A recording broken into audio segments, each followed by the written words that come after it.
Vamos conversar agora sobre o maior sistema produtivo do Brasil colonial, do Brasil império, que foi a escravidão. Essa triste realidade que ainda nos cerca até os dias atuais e que a gente precisa entender bem como que tudo isso funcionou.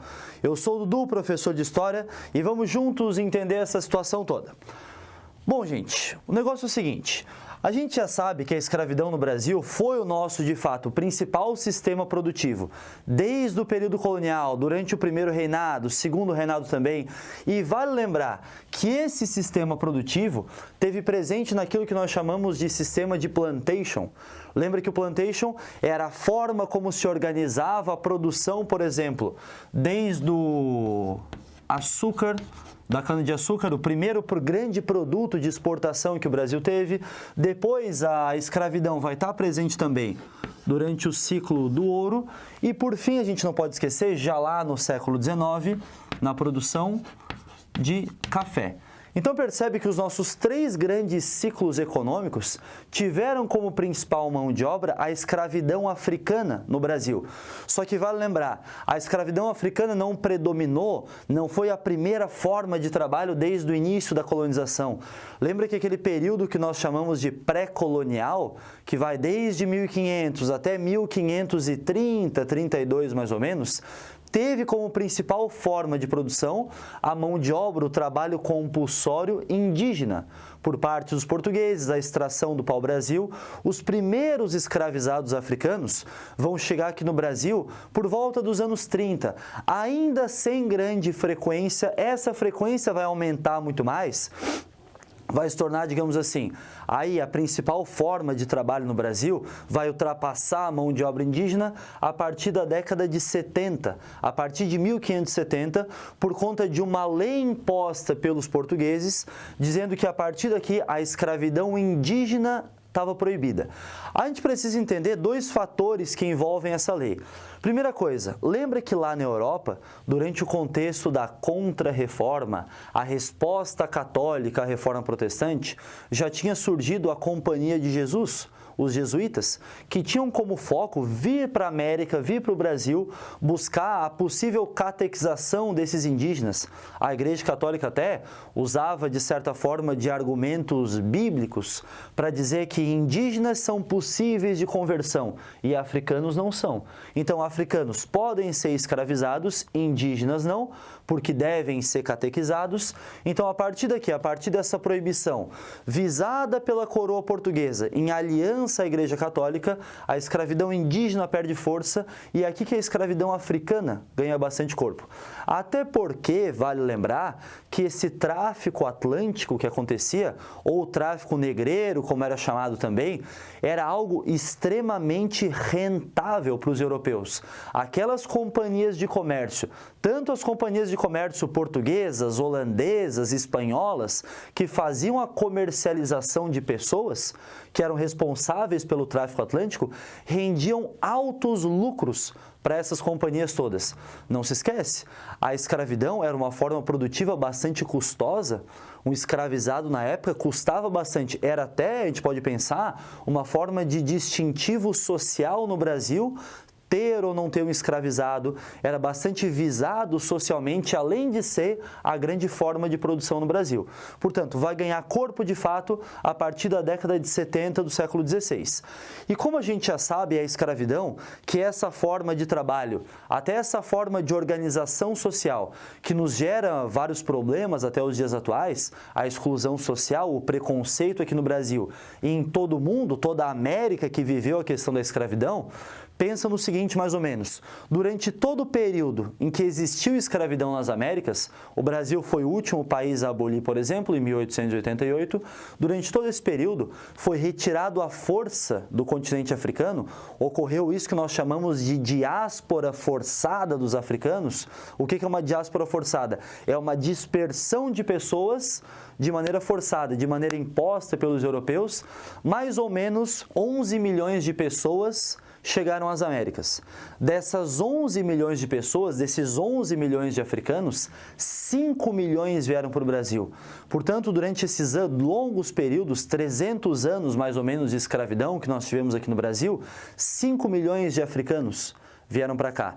E dessa forma, as resistências à escravidão que vão aparecer também são muito importantes. A gente pensa bastante em como foi o movimento abolicionista, na Lei Áurea, todas essas questões são importantes, mas pensar na resistência dos africanos à questão da escravidão é algo muito importante, porque pensa bem, apesar de serem tratados como objetos, apesar de serem tratados como meros instrumentos de trabalho, eram pessoas que tinham seus pensamentos de liberdade, que tinham sua vontade de muitas vezes voltar para sua terra, se ver livre.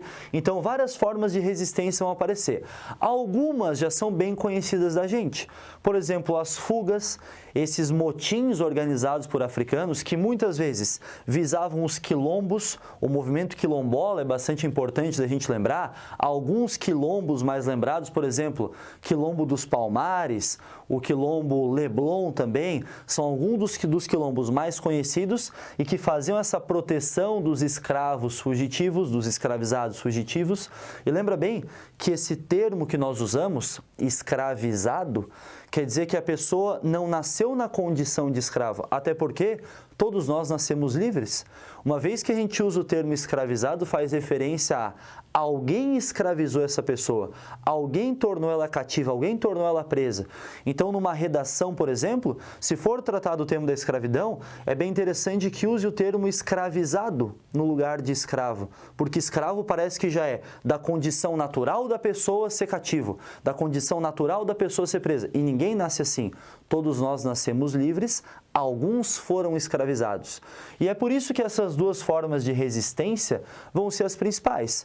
Junto com isso também, formas de resistência, digamos assim, menos violentas, a preservação cultural, a preservação da cultura das suas nações africanas.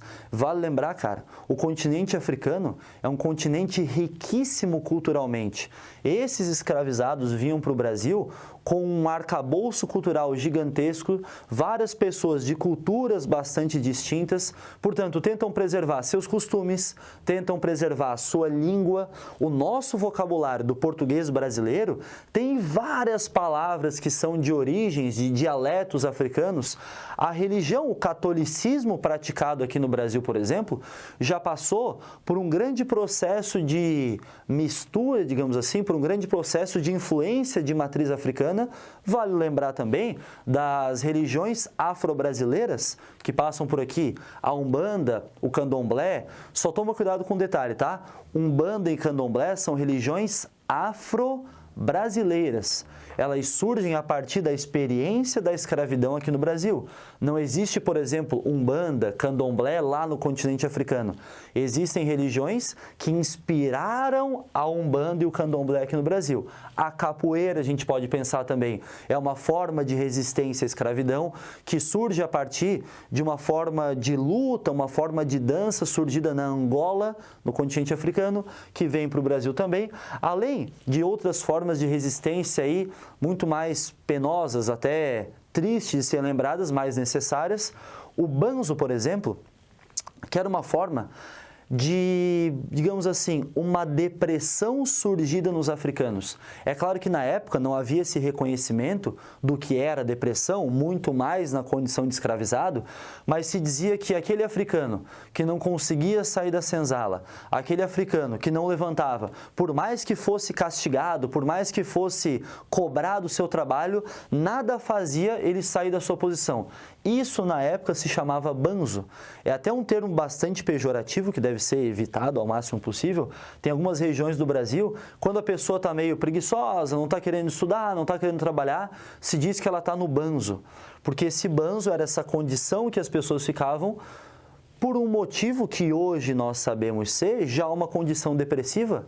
São seres humanos. Seres humanos, quando se veem na condição de não ter mais possibilidade de libertação, não ter mais a proximidade da sua família, não saber onde os seus pares estão, de fato vão a essa condição. E por fim, abortos aconteciam, até suicídios aconteciam também, porque o que passava na cabeça de uma mãe, por exemplo, nessas condições? Se eu vivo nessa condição de escravidão, Qual é a motivação que eu vou ter de ter um filho, por exemplo, para ele sofrer a mesma coisa que eu sofro? Então, vários abortos aconteciam nessas condições todas. Então, mais ou menos isso são os principais pontos gerais para a gente saber sobre a escravidão aqui no Brasil. E aí, já que nós comentamos sobre redação, por exemplo, vale lembrar uma frase do padre jesuíta Antonil, que talvez resuma muito bem o que foi a escravidão e o que foi até a importância do africano para a construção da sociedade brasileira. O que ele nos diz é o seguinte: os escravos são as mãos e os pés dos senhores de engenho, porque quem construiu o Brasil de fato, quem colocou a mão na massa durante o ciclo do açúcar, durante o ciclo do ouro, durante o ciclo do café, sem sombra de dúvidas, foram os africanos.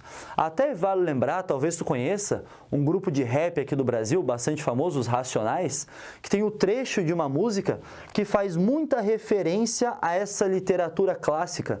Então imagina, a gente consegue compor aí algo da cultura brasileira bastante recente, o rap, com uma literatura clássica do Brasil, do Padre Antonil, que é um trecho da música Negro Drama, que diz o seguinte: Senhor de engenho, sei bem quem você é, sem mim cê não aguenta. O que o Mano Brown quer dizer quando ele fala que sem mim o senhor de engenho não aguenta? Exatamente isso. O Brasil foi construído a partir da mão de obra africana dentro de todas essas questões. Tá certo, gente? Espero que tenha entendido bem esse conteúdo. Não deixa de passar o like, se inscreve se não é inscrito aí no nosso canal e até o próximo vídeo. Valeu! Tchau, tchau!